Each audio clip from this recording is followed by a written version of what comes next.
மேலே என் சத்தம் வருது. ரோட்டு சரியில்லை பாஸ்.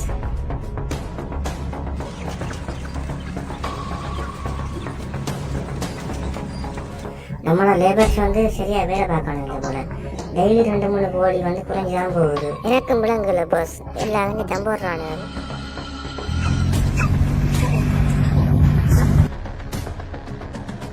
சாமான் கீழே இருக்கு, அவன்கிட்ட பழைய காசு இருக்கு, அதே வாங்கியாடு.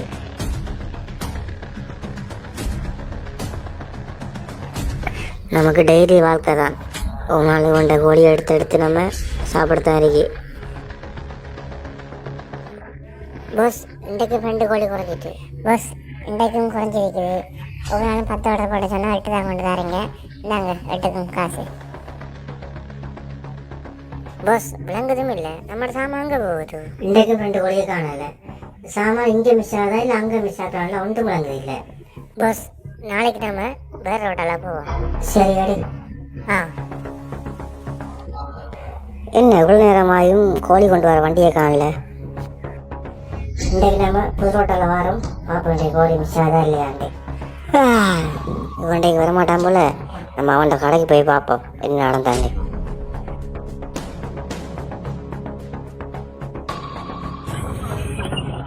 பஸ் பார்த்தீங்களா, புது ரோட்டால் வந்தோம், எல்லா கோழியும் இருக்குது. அது சரி. அப்போ அந்த பழைய ரோட்டில் ஏதோ பிரச்சனை இருக்கு போல.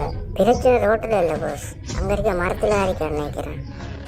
சரி சரி, நம்ம அந்த ரோட்டுக்கு போய் பார்ப்போம். சரியா, சாமான் எடுத்துட்டீங்கண்ணே. சரி காசு தாங்க.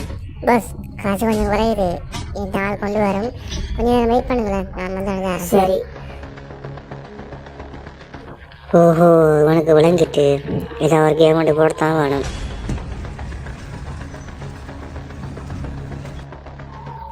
வந்துட்டாங்க போல. ஓ இதான் அந்த மரம். ஓய் மரத்துக்கு மேலே ஆறாயா இவட கோழி யாரா எடுக்கிறது? ஆறாது மகனே, நான் தான் மந்திர மரம். உன் கோழிகளை உண்டது நான் தான். அதற்கு நான் உனக்கு நன்றி கூறுகிறேன். இதேபோல் நீ 1 மாதத்துக்கு செய்வாயானால் நான் உனக்கு மாத கடைசியில் உனக்காக 5 கிலோ தங்கத்தை வழங்குகிறேன். கோழிக்கு போயிலாம் தங்கம் கிடைக்குமா? சரி சரி, நான் கோழியை கொண்டு தரேன், எனக்கு தங்கம் தான் வேணும். சரி, கோழியை வைத்து விட்டு செல்.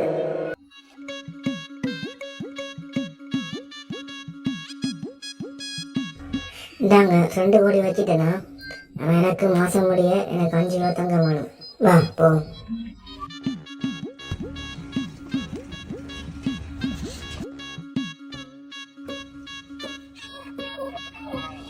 தம்பி காசு எடுங்க. அந்த மரத்தில் என்ன இருக்குது? டெய்லி 2 கோழி சாப்பிடுது. அந்த விஷயமா? அது வந்து அதுக்கு 2 கோழி கொடுக்கணும் ஒரு நாளும். மாதம் முடிய எனக்கு 5 கிலோ தங்கம் தர வேண்டி சொல்லியிருக்குது. மட்டன்னு சொன்னால் அடுத்த மாதம் வந்து நான் கோழி தர மாட்டேன், வேறு யாரையும் பாரு. சரி, அப்போ நான் போயிட்டு வரேன். நாலுலேருந்து 2 கோழிக்கு போயில 4 கோழி கேட்போம். டப்பே இவனை எங்கே வர? வரமே, அந்த கோழி கொண்டு வரவருக்கு நீ 5 கிலோ தங்கம் கொடுப்பியா? நான் உனக்காக பிரியாணி செஞ்சு வந்திருக்கேன், கோழி பிரியாணி. இதை எடுத்துட்டு எனக்கு 1 கிலோ தங்கம் தான். மரமே, டெய்லி கோழியை பச்சை சாப்பிட்டேன்னு சொன்னால் வருத்தம் வரும். அதற்காக நான் இந்த கையாலே சமைச்சு கொண்டு வந்திருக்கேன். எனக்கும் பார்த்து 1 கிலோ தங்கம் தான். இங்கே பாரு, நான் உனக்காக சிக்கன் சுக்கா எடுத்து வந்திருக்கேன். சரி சரி, எல்லா பாத்திரத்தையும் வச்சுட்டு போங்க, உங்களுக்கான தங்கம் வந்து உங்களுக்கு கிடைக்கும். தங்கம் கிடைக்கும். இது நல்ல பிஸ்னஸாக இருக்கே.